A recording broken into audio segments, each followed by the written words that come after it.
സുഹൃത്തുക്കളെ, ഇവിടെ ഇങ്ങോട്ട് വരുന്നതിന് മുമ്പ് ഞാൻ ആ എക്സിബിഷൻ്റെ ചിത്രകല പെയിൻറ്റിങ്ങുകളുടെ എക്സിബിഷൻ്റെ അതിന് കൊടുത്തിരിക്കുന്ന പേര് നോക്കുകയായിരുന്നു. Memories of an unfinished dreams of an unfinished dream എന്നാണ് അതിന് കൊടുത്തിരിക്കുന്ന പേര്.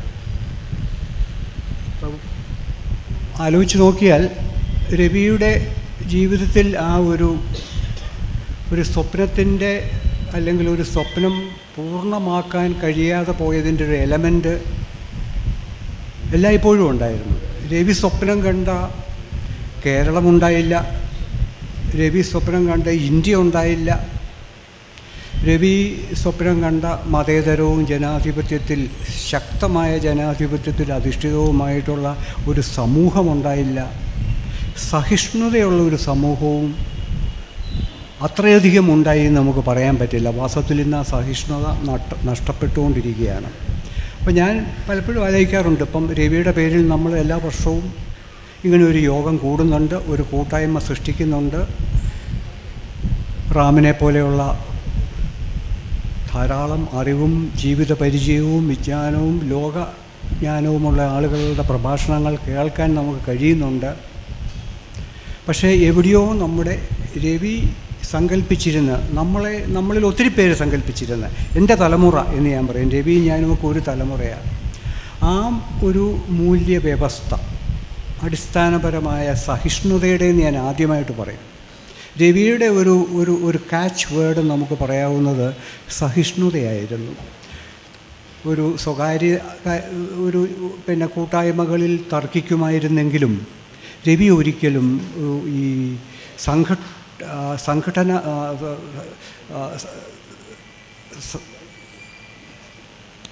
സംഘടനാധിഷ്ഠിതമായ ചർച്ചകളിലേക്ക് പോയില്ല. രവിയുടെ ചർച്ചകൾ സൗഹൃദപൂർണ്ണമായിരുന്നു. അതായിരുന്നു രവിയുടെ പൗരത്വ മര്യാദ എന്ന് ഞാൻ പറയുന്നത്.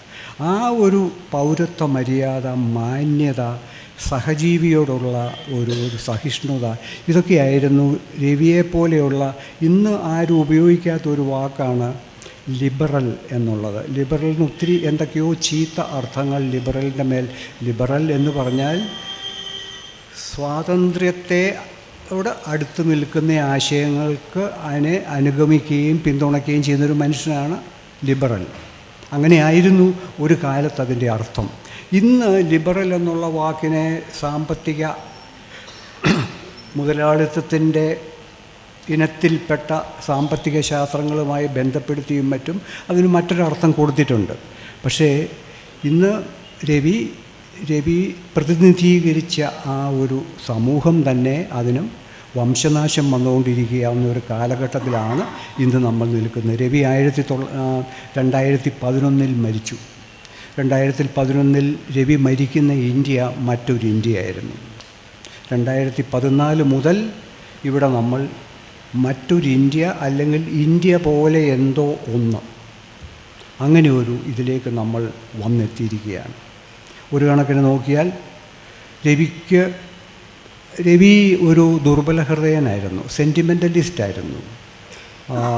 പരസ്യമായിട്ട് ഐഡിയോളജിക്കലി എന്തെല്ലാം നിലപാടുകളെടുത്താലും ഇൻസൈഡ് ഓഫ് ഹിം ഒരു ഇമോഷണലായിട്ടുള്ള മനുഷ്യനായിരുന്നു. അപ്പോൾ തൻ്റെ ഇന്ത്യക്ക് ഇങ്ങനെ ഒരു വിധി വന്നു ചേരും എന്ന് രവിക്ക് കാണേണ്ടി വന്നില്ല എന്നുള്ളത് ഒരു കണക്കിന് നോക്കിയാൽ എനിക്കതിൽ സന്തോഷമേ ഉള്ളൂ. കാരണം രവിയുടെ തലമുറയും ഞങ്ങളൊക്കെ ഇപ്പോൾ എനിക്കൊക്കെ ഇന്നത് കാണേണ്ടി വരുന്നുണ്ട്. നമുക്ക് ആർക്കും ഒന്നും ചെയ്യാൻ പറ്റുന്നില്ല. അതിനൊക്കെ അപ്പുറത്തേക്ക് എനിക്ക് വളരെ പരിമിതമായ രാഷ്ട്രീയ ബോധമേ ഉള്ളൂ. അപ്പോൾ അതിൻ്റെയൊക്കെ ഉള്ളിൽ വെച്ച് നോക്കിക്കഴിയുമ്പം അതിനൊക്കെ അപ്പുറത്തോട്ട് എവിടെയോ പിടിവിട്ട് പോയിട്ടില്ലേ എന്ന ഒരു സംശയം എനിക്ക് തോന്നുന്നുണ്ട്. ഇനി ഒരിക്കലും